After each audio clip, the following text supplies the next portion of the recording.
Drugari, jeste umorni već? Ja hoću da vas pitam jednu stvar. Jeste vi gledali u celu predstavu? I recite mi meni, je se prelazi na zelenu ili na crvenu? Jeste sigurni? Pitao sam neku djecu, nisu znali prvo da li se gleda levo ili desno. Se gleda prvo levo ili desno ulicu? Vidim da vi sve znate, vidim da ste dobro utrenirani. Hvala vašim nastavnicima i vašim roditeljima. Ono što je meni drago da vam kažem, važno mi da znate, ja sam doveo i sa mnom dve naše koleginice iz policije, one su danas sa mnom, primetit ćete da oni nose ove bele opasače. Znate šta to znači?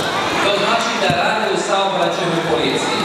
Ti ljudi koji najviše rade u saobraćajnoj policiji brinu o tome da vas ne udari auto, da vas neki bezobrazni, nepažljiv vozač ne udari, da vam se nešto ne desi u blizini škole. I mi ove godine prvi put imamo situaciju da nam nijedno dete nije stradalo u blizini škole.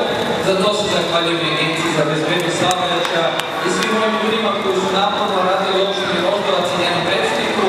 I mi moramo da se borimo da niko od vas nikada ne strada nigde u saobraćaju. Ali nam tu treba i vaša pomoć. Treba mi da budete vi oprezni, da ne dozvolite da vas neko prevodi preko crvenog svetla, mimo pešačkog prelaza. Morate vi da budete oprezni, da pomognete da sačuvamo vaše živote. Hoću da im kažem još jednu stvar.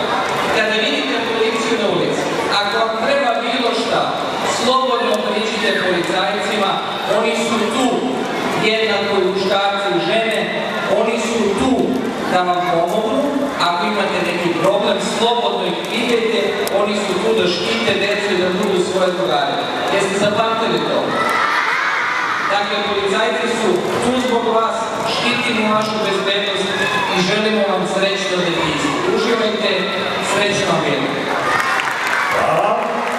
Hvala našem ministru.